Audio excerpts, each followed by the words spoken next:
Get ready to enjoy All About the Authors in its entirety with guest authors Willie Cartwright and Tina Ruffin, hosted by celebrity source Tyressa Ty and the author Andrew Snorton. And ladies and gentlemen, good afternoon. This is the inaugural edition of All About Authors. I am pleased to be here with some great people. We've got my awesome co-host, celebrity host, author, coach, celebrity plug, you name it, Tyressa Ty. And we've got two great fellow authors here, Tina Ruffin and Willie Cartwright. So I'm going to pass it over to Ty to say a couple of words of welcome, and then we're going to go ahead and get rolling. Happy Sunday, everyone. I am super excited to be just plugged into these three amazing people on this amazing day. And I'm always super excited to talk about books and authors and anything that is going to enhance the mind, the soul, and the body. And that's what that's all about, especially going through this pandemic, just being in a place of serenity. And I know that's what books do for us. I am an author of Follow the Fire. It's a memoir, and it's going deep, going back to my childhood, just talking about some things that will help you deal with the past up to the present to allow you to ignite that fire and keep it burning. Also, I'm the author of a series of journals, but a recent journal called Matters of the Mind. And it's a journal that will, again, help you. It's a tool to help you push through the pain to purpose. And I am, again, just elated to spend time with my sister. I'm cheating because I have the book. I'm the Tina Ruffin's book, and I'm not going to spoil anything. I'm just going to leave it at that and let's move forward. That sounds good. That is a great introduction. And I'll talk about Mark a little bit later, but we want to really pivot and make the initial spotlight about our two guest authors. So we've got Tina Ruffin joining us, and we've also got Willie Cartwright joining us. Before we get into, we've got both of them joining us. So I guess what we'll do is let's go ahead and get started with Ms. Ruffin. So Tina, first off, give us a little bit about your professional background and where you're based. So thank you, Drew. Thank you, Ty, for having me and inviting me to be a part of your show on today. I am actually located in Jackson, Mississippi, what we call the jewel of the South. Such a jewel, right? Being in Jackson. But professionally, I am by trade, I'm a professional trainer slash coach slash speaker slash now author. So I do a lot, Drew. My profession is I'm the director of talent and development. So ensuring that people grow and develop is just part of who I am. It's in my DNA, as I call it. Okay. Now explain to our viewers the pivot into your first book. So let us know the title and what was that moment to go ahead and add author to your list of accomplishments and work that you did. So I don't know if you can see my cover here, but Oh Really is the title, Embracing Your Really Moments of Life. And if you can actually see the cover, you see that there's a lot on this cover, starting from a caterpillar going into that cocoon and ultimately becoming the butterfly in which he was predestined to be. So for me, my book was birthed from a place of pain and a place of purpose all at the same time. Awesome. So what would you say are some of the key themes or key takeaways that you want readers, to be able to get from your book? The first thing is that I want people to understand and recognize that this book is a book of self-awareness and self-actualization, but it's also a story, my metamorphosis, how I went through something that I would consider to be very painful. The death of my marriage, that's painful, right? And during that time, when I went through the death of my marriage, I also walked into purpose. So I use that cocoon there on the cover of that book to illustrate what I went through after my marriage ended. I was in a cocoon phase. And so from there, ultimately, the butterfly in me, the purpose was birthed. And so what I want people to realize is that, you know what? Your really moments in life are not your final moments. They are definitely defining moments. And if you learn how to embrace them and hold on to what I consider to be joy, because if I go to the word of God says that the joy of the Lord is our strength. And so what happens is that if we never lose joy, then you never lose your strength, and you're able to embrace the destiny and ultimately walk into that purpose that you were put here to do. That is powerful, and that is awesome. And then those are things that it's not just applicable for the now, but even just eventually down the road.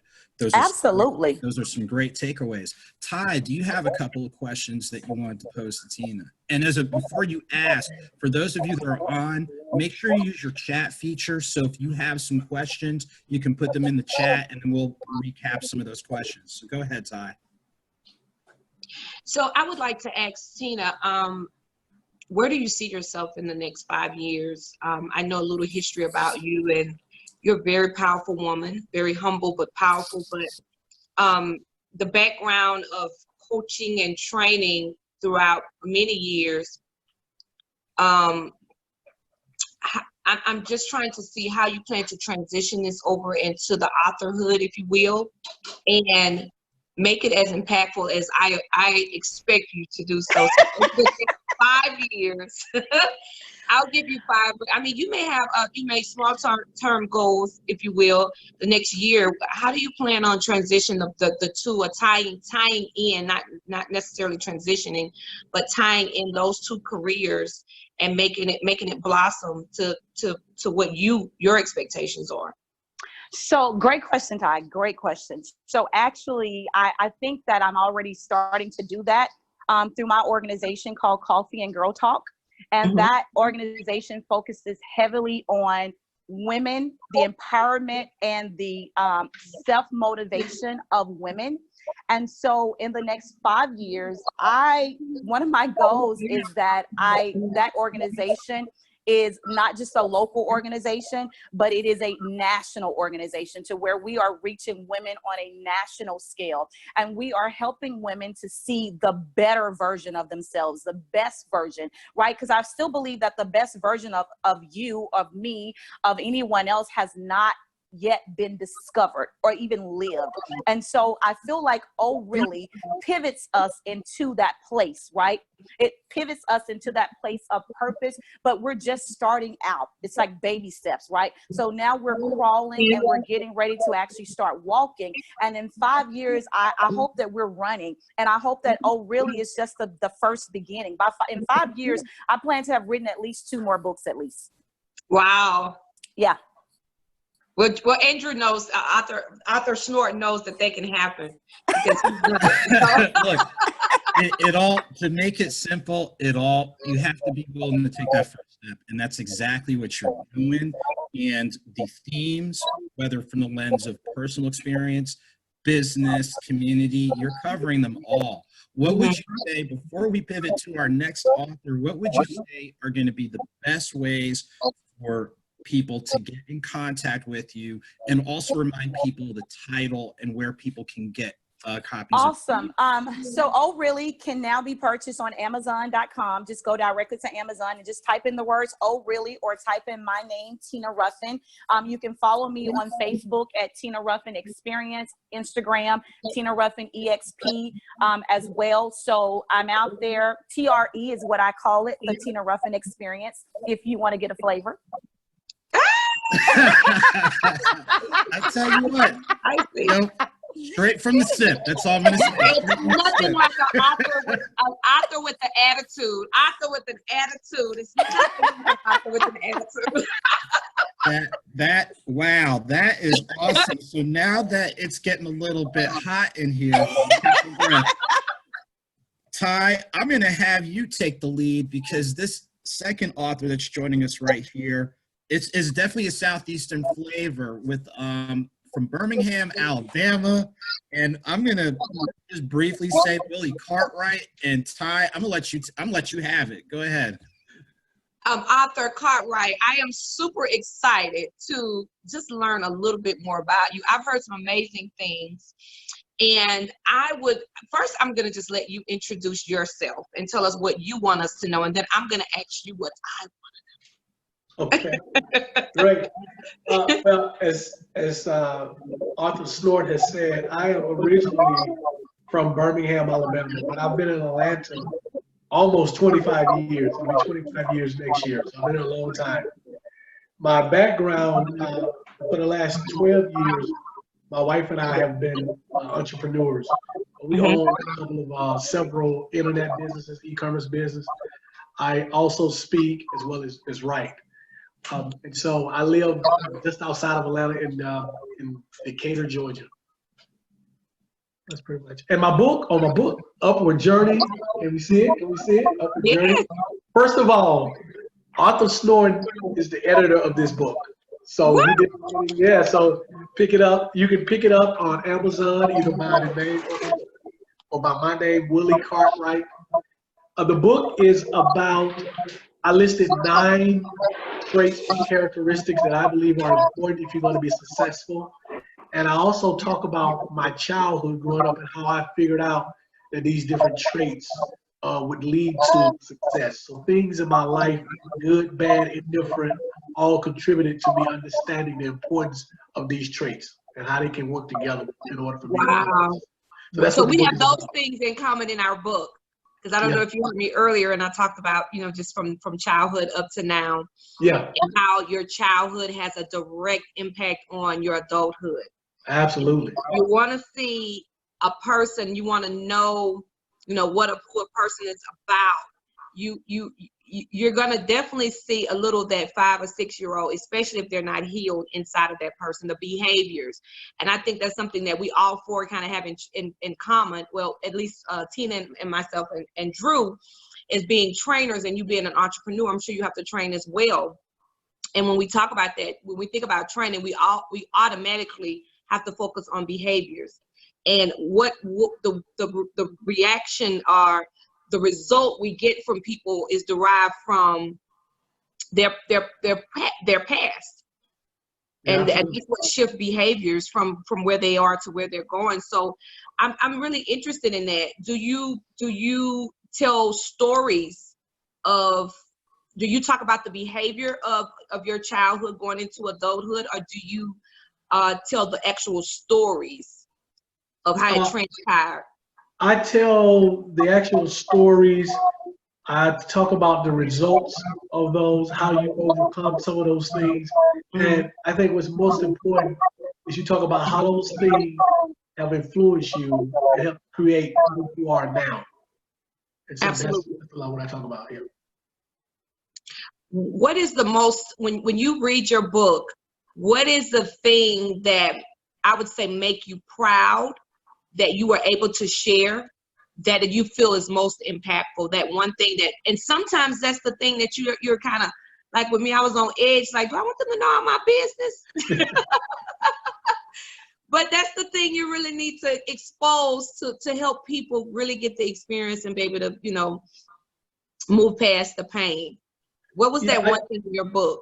Well, I think one of the things, as far as being transparent, I've mentored young men for the last 20 plus years. And one of the first lessons that I learned is that if you're going to reach us, especially African-American young men, then you have to be transparent. And they need to understand that you've experienced some of the things that they've gone through or they may be currently going through. So it's never really been difficult for me to expose myself with at least most things. So with that being said, one of the things, I have a quote on the back of my book that says, "Don't allow what you see to determine your vision." And that was all about growing up in public housing and seeing the things immediately around you. But you have to have a vision that's much larger than what you can see in front of you if you're going to be successful. So for me, the first chapter in this book is about dreaming, and it's about having a big dream, because again, you have to see more than when I walked out of my door at 6 years old, 7 years old, on my way to school, I saw guys on the street corner gambling. You know, you saw people on drugs. I had an alcoholic in my household. So in order for me to be successful, I had to be able to see well beyond that. So my vision had to be much larger than what I was able to actually see. So I talk to young people about having that dream and that vision. So that's probably the one thing, is being able to be transparent and talking to them about dreaming big and then going after those dreams, being able to see beyond what it is that you physically see every day. Because so many of our people, what they see every day hinders them from going further, because they figure this is my lot in life, because this is what I physically see every day. It becomes their reality. Becomes their reality. And we have to help them to craft a different reality. Exactly. That was amazing. Definitely have to snatch that book. It sounds like it's something that would be very impactful for schools, for educators to use as an example of, you know, people or kids that have, and I say people because initially I'm thinking about kids, like I'm thinking about kids that are now in poverty-stricken areas or are experiencing the same thing you experienced, and again, creating a new reality for them. But then I said people because I'm thinking about, like we talked about, the adults who grew up in that environment and they are still that 8-year-old little boy on the street corner. They have not surpassed that in their mind. And that's why they're not able to be all that God has in store for them to be, because they're still stuck in the mind, a grown body stuck in the mind of an 8-year-old. So I think that book would be amazing for all people. But I love kids, and I always say if we can get them when they're young, then we can help the pretty much like Miss Ruffin was saying with her book, you know, you're seeing the caterpillar, helping them grow, because it's a process, and you're both kind of saying the same thing. Drew, do you have anything else? I would say, and just kind of like the relationship you have with Tina is kind of the same I've got with Willie, having worked with him. And I'll say this, and it's kind of piggybacking off of one of the questions you asked, Ty. Willie, this was your first book. What topics do you see yourself covering as you continue your journey as an author? Okay, so here's where it gets really interesting for people. And Drew, you may know where I'm going with this, but so I have two other books that just need to be edited. One is a book about entrepreneurship, 19 questions you need to ask yourself before you become your own boss. And then I have another book that's about holistic success, which I've identified 4 areas of our life that we all need to focus on in order to have complete success in our life: health, relationships, finance, and spirituality. But what I'm working on now, which is what Andrew Snorton may be alluding to, I'm working on what I would consider to be my masterpiece, if I can say that regarding books. And it's about my journey away from organized religion, my journey away from Christianity. My mother was a minister before she passed. I was raised in the church. I'm from Alabama, so everybody went to church in Alabama. And if you didn't, you didn't tell anybody that you did. Absolutely not. So over the last 5 years, I've journeyed away from Christianity. And so in the book, I talk about that journey, but I also talk about what is, in my opinion, how Christianity specifically has hurt the African-American community. Understanding that this is a really controversial topic, but if you are dialed in to our young people, it is questions that many of them have about their faith, whether or not, you know, Christianity or whatever religion they practice is it for them. They have a lot of questions that us older people are not able to answer. And if you know the stats and the numbers, about 30% of our young people are moving away from organized religion as we speak. And so I wanted to address that because I went down that journey. And as I've been on this journey, I've read into a ton of other people who are either they have questions about it, they're afraid to tell friends or discuss it with friends or family members. I know people who are business owners in corporate who say, hey, listen, I'm not a believer anymore. I can't come out and say it because I might lose my job. It might endanger my relationship. And so this book is about helping people like that. Those who are still believers, is helping to understand that because a person is not a believer, don't make that person a bad person.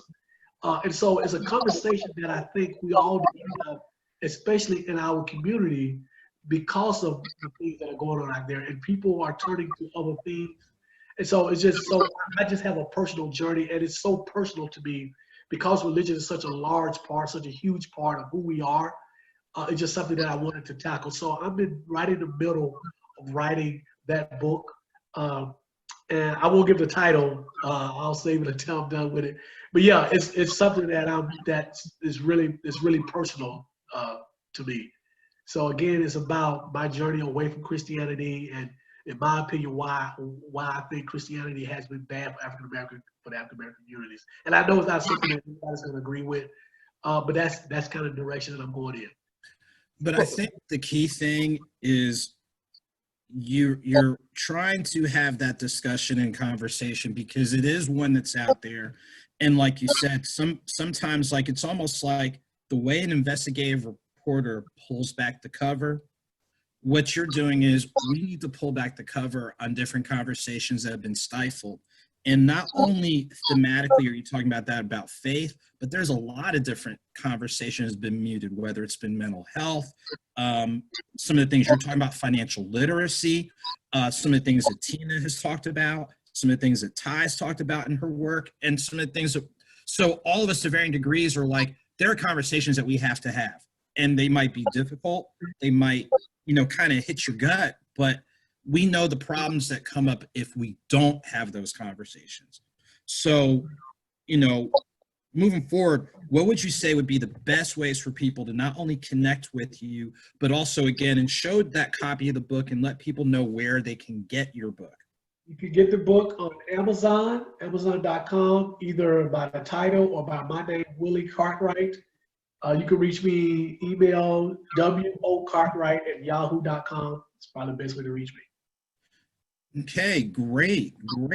So as we're kind of moving in and kind of pivoting to the almost wind down part, I want to see if we've got any questions in the chat room, which I don't see any as of yet, but let's go ahead and circle back. I always like to do, one of those, are there things that we didn't account for during the individual time that we need to in the group time? So Ty, I'm going to have you take the lead and put, a couple of those questions back out there for our guest authors as I'm checking the chat.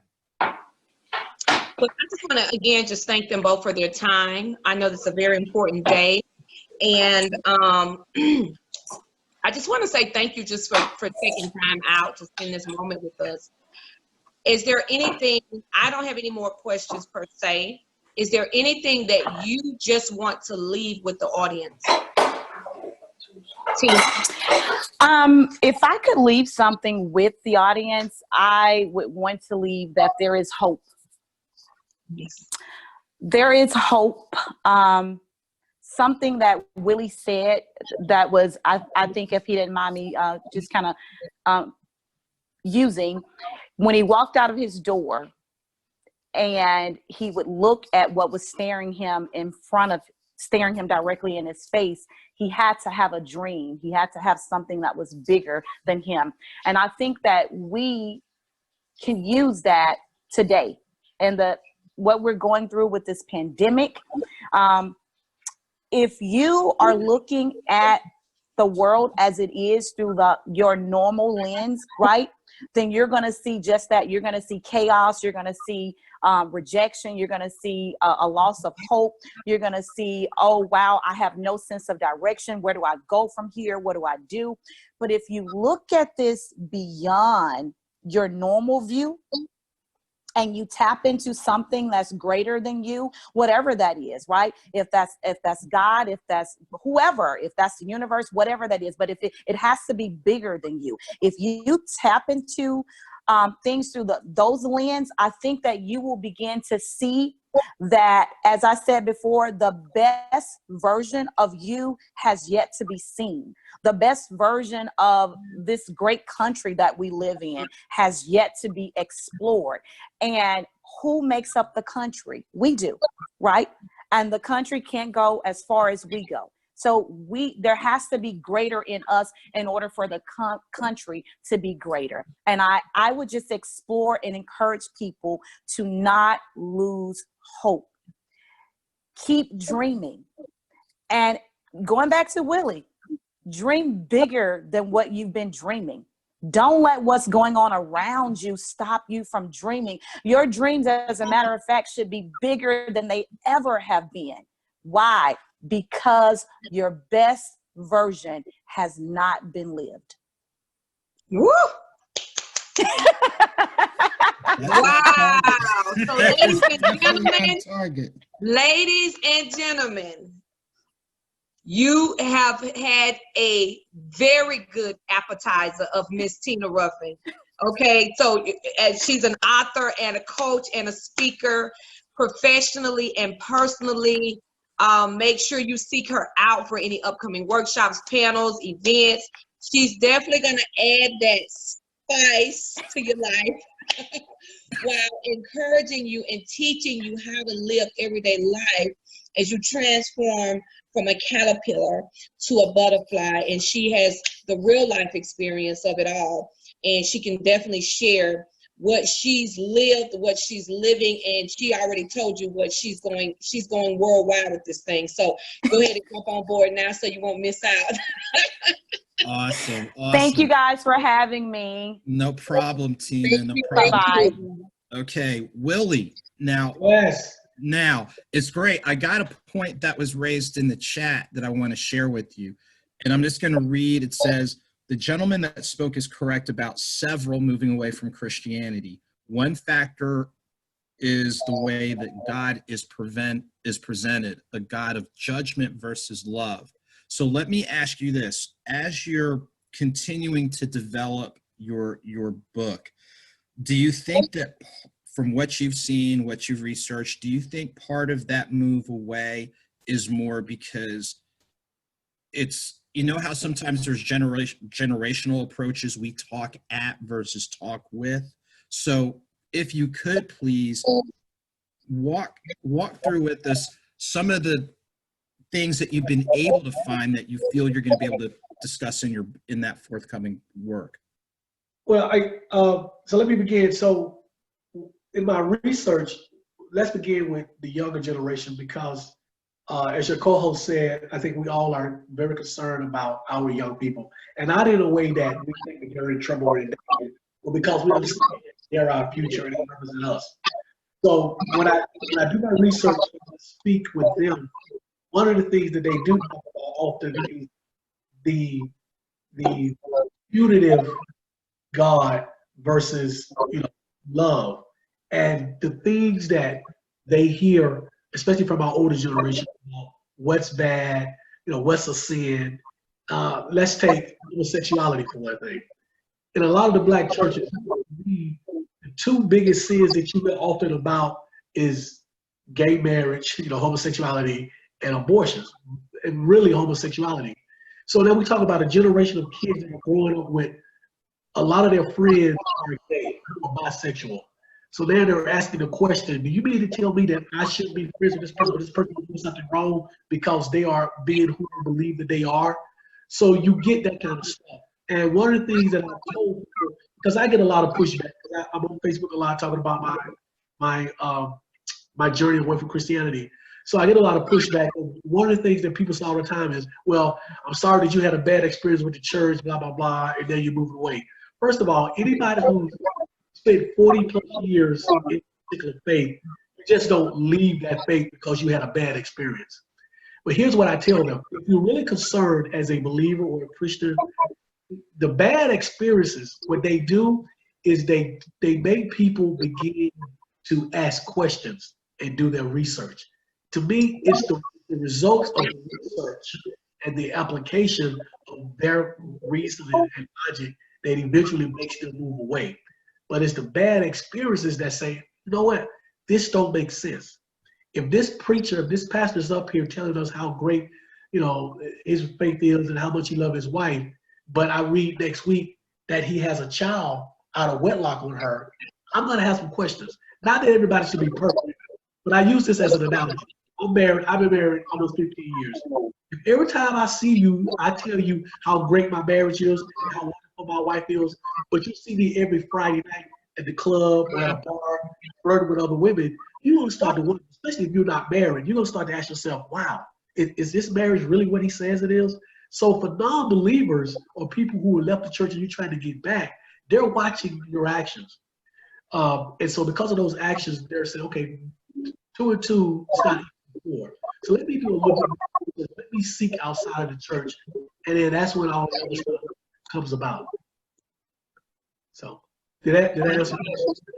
Yeah, I think it does. And it comes back to what you said before. There are people that have questions, and I think, and that ties in with what was put out there in the group chat, that how can, it's almost like you're looking at, there's some disconnects there. How can you be so rigid and being so judgmental, but then like you said, you're going around doing the same things that you're criticizing other people for doing. So it's kind of, you know, that paradox, or that, wait a minute, or, you know, how have we added on some of these other things? I think ultimately it comes down to questions about, hey, look, there are some gaps here.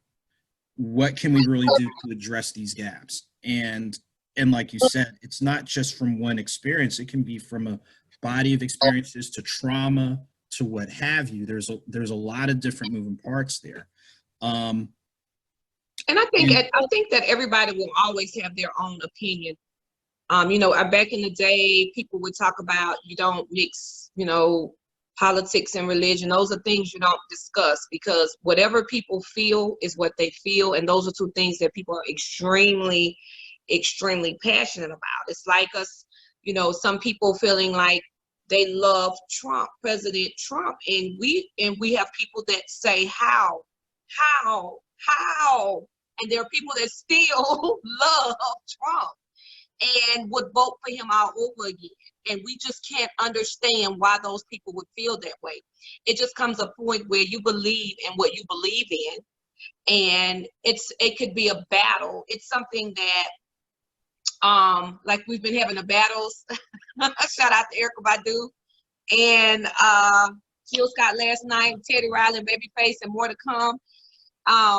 It's when you look at the two, you're looking at where, you know, it's sometimes people just say, hey, the culture won, because, you know, it was just, they bought us two rich sets of music. And I believe this is a debate, a question that could go on, and we definitely don't have time to talk about it, because I see our time is winding out.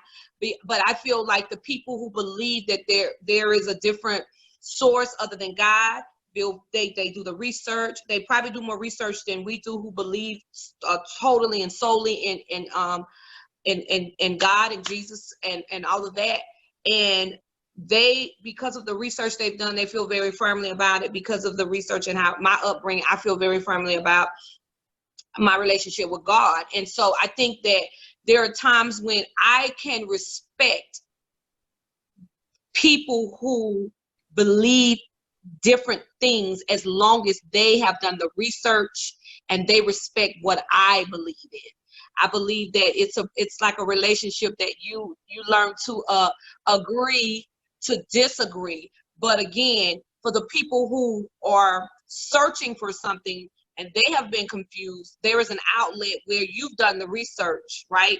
And you can give them some things that they may have been missing that will take them in a different direction. So I can respect all things, although I firmly believe in Jesus Christ. I can respect the mind of all people. And I think this is a very good discussion. And I think it's a discussion that would take lots more time than what we have, because I'm always intrigued about religion. I'm always intrigued about findings of others as it relates to religion. And so Willie, you have been such a great addition to today's show. It's just, I mean, Tina gave us a spice and you gave us a twist. We got a little because I was not expecting that. But I was not expecting it, I will say, but I can appreciate it. And I think this was I think you brought an amazing piece to this show. And I'm excited to have met you. Like I say, Arthur Snorton has spoke very highly of you.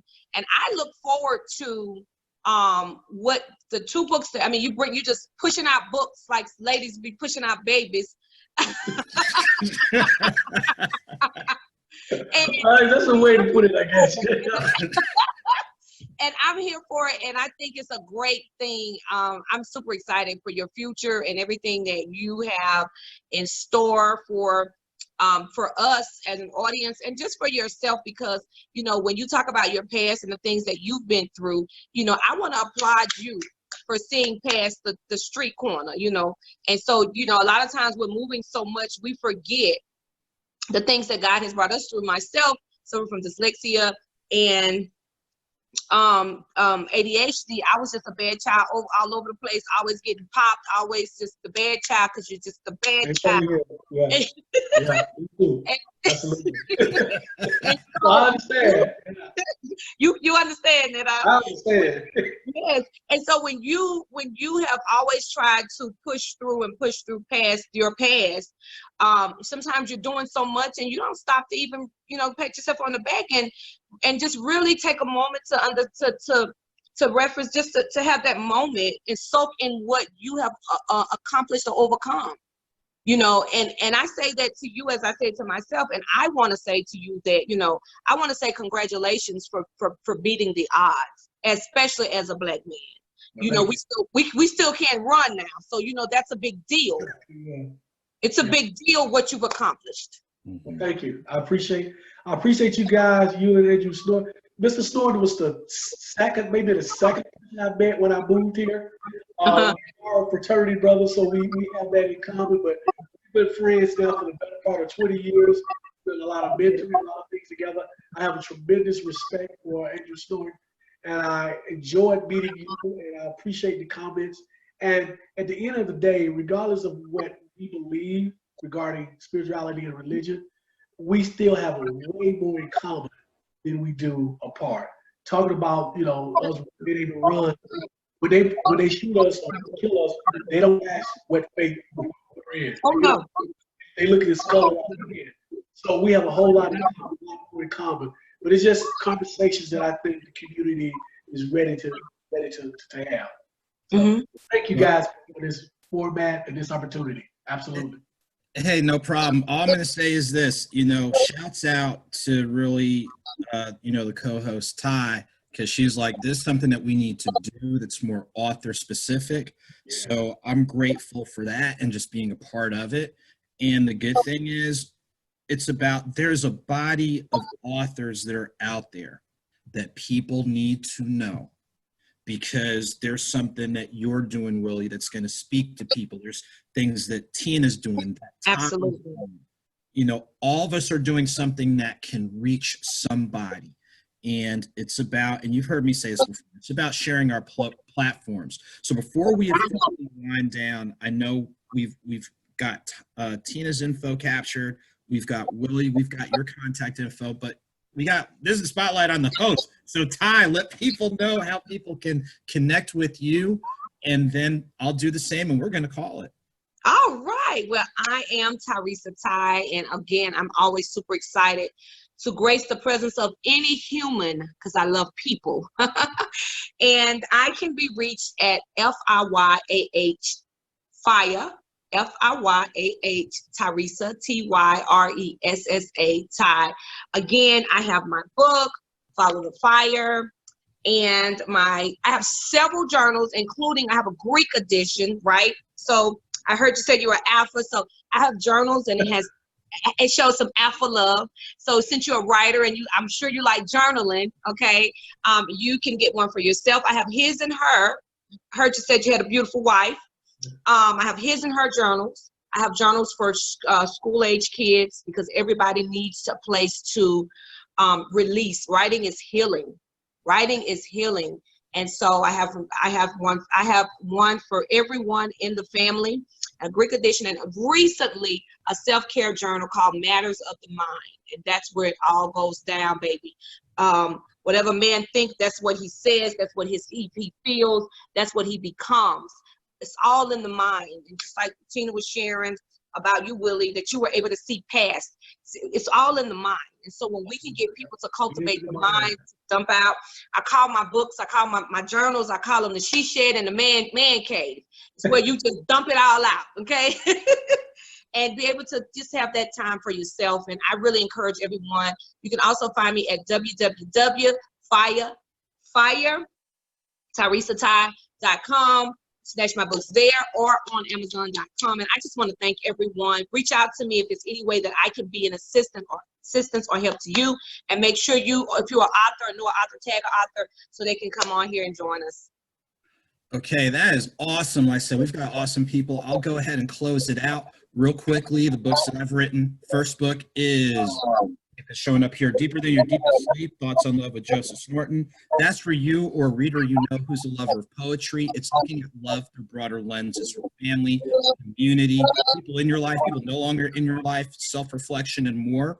What I did a little bit different from most poetry is the beginning of each chapter is a portion of the actual conversation that took place. That way the reader can better connect with what is being talked about. So it's a 19-chapter, I'll say, masterpiece, my first book.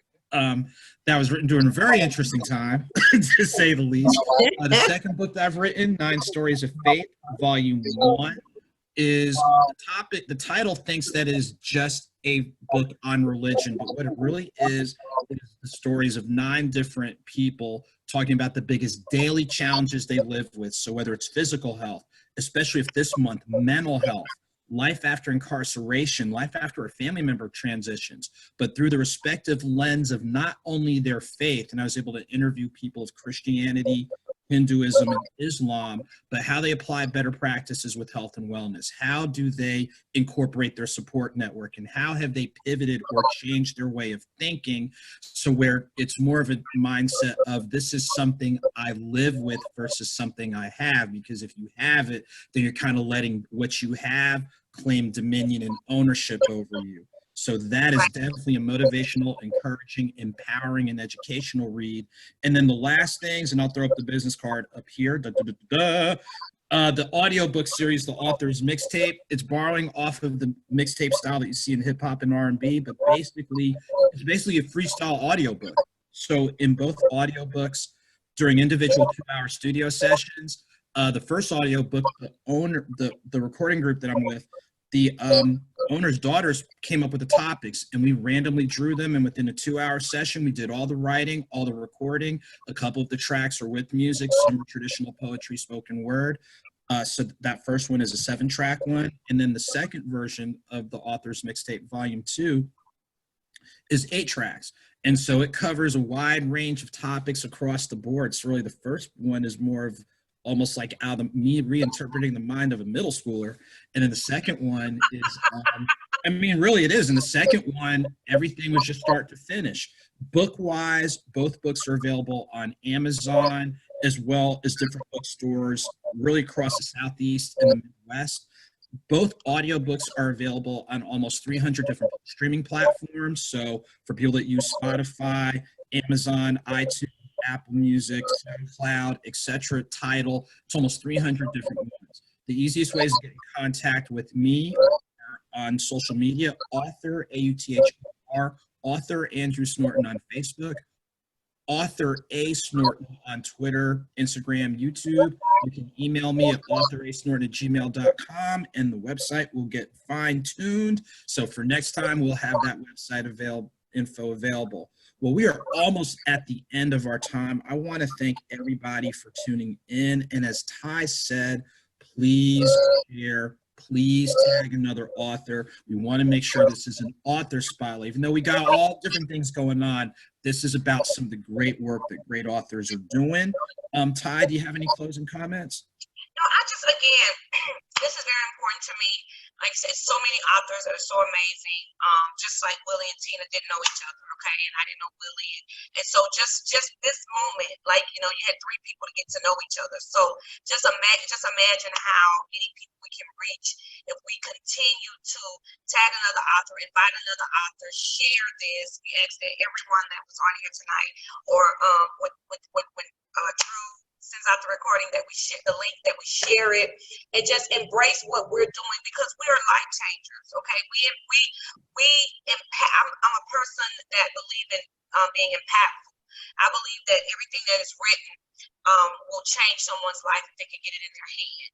So it's so important that we continue to fight for the rights of authors, put it out there, so that when people that are stuck in the 8-year-old mind can transition, and the people who are 8-year-olds, 5-year-olds that walk outside their door will see that there is hope, because they have a man like Willie that's there, that's a living testimony, and a person like myself who went through many trials and tribulations that are in my book, and disadvantages and disabilities, and still here I am. I always say homeless to Hollywood. I'm stuck in my car.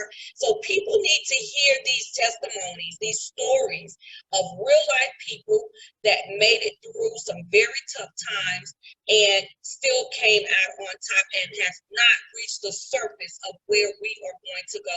So I just want to again say, continue to push this process. I think this event, this show will be so helpful and impactful for all people. Thank you so much for joining. And there you have it. Until next time, ladies and gentlemen, hey, stay encouraged and know there are stories out there. It's our job to go ahead and tell them. And again, happy Mother's Day to all the mothers out there. Until next time, all of you take care, stay encouraged, keep your head up, and we will see you soon. And wash your hands. Oh, yeah, definitely wash your hands and a few more. Be safe out here, ladies and gentlemen, and take good care. Take good care.